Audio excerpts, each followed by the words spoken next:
Yesterday we was doing these little containers, not these particular ones, but we did 3 yesterday, and we just put them on paper towels to try growing without using compost, since we only want very small harvests from these containers.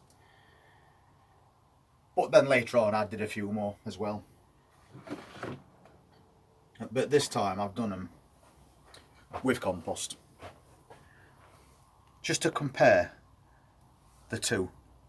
So that one I did is overseeded beetroot, and then this one is grey iron cabbage.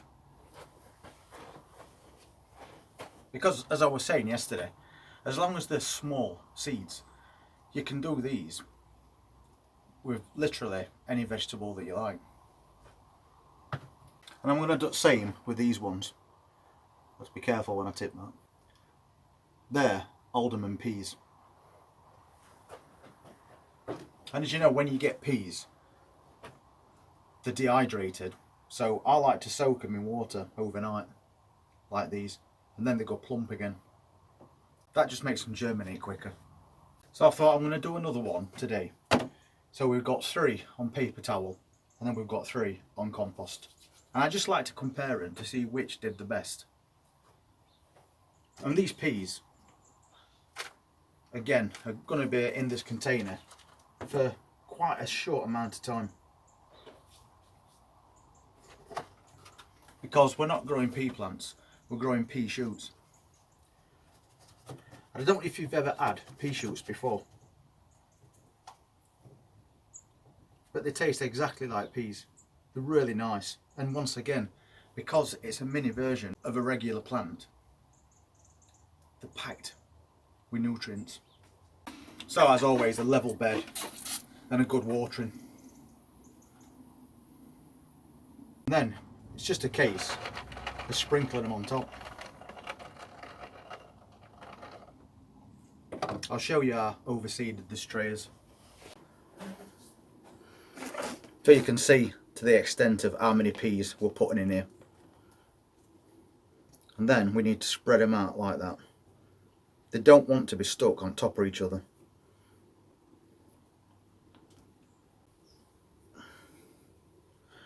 And then I'm going to make sure they've got really good contact with that compost.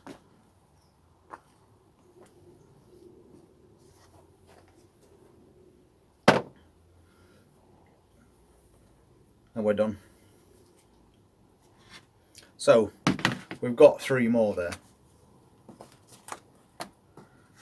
as part of that same experiment that we was doing yesterday. But just as a warning, when you're planting peas like this especially, put something over the top, because if you don't, mice will eat all those. And I had a problem earlier this year when I was growing sweet corn, because mice love sweet corn. They also love peas, and they dug all the sweet corn seeds up before they even got a chance to grow. So for things like this, definitely need to put a cover over the top.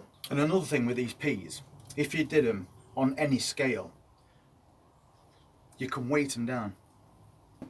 So if you got your peas in a container like this, you can take another container, just put a bit of compost in it to get a bit of weight, and sit that on top and leave it there.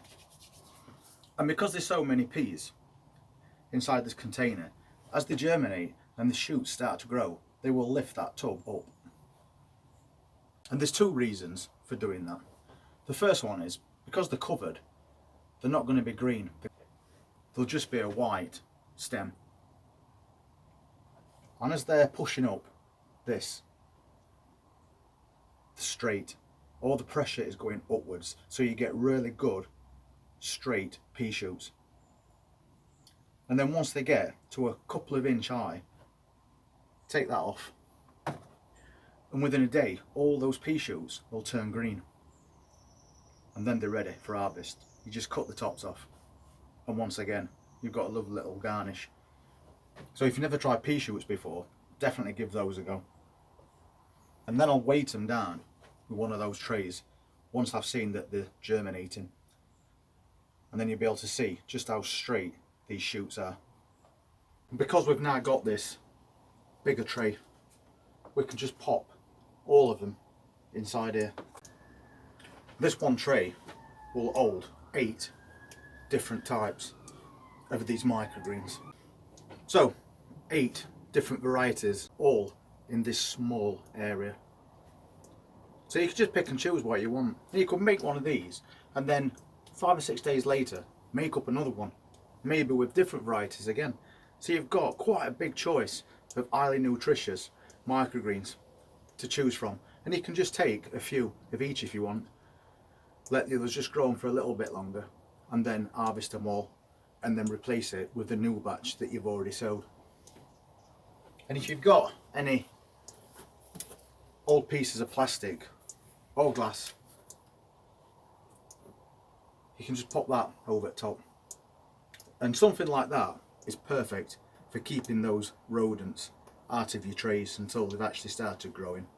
So I'll keep you updated as always with progress of these and the 3 that we've got in the house at the moment, and we'll have to do another 2 or something, so we've got a set of 8. This tray will perfectly fit on these benches, so we might get a few more of these on go to go with everything else.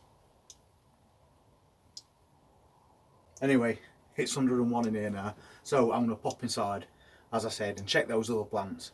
Make sure they're not drying out, because that's something we don't want. And if you want to see how these all get on and what else we add to it, then please just hit the subscribe button, press that notifications bell, and we'll see you over the weekend. You all take care.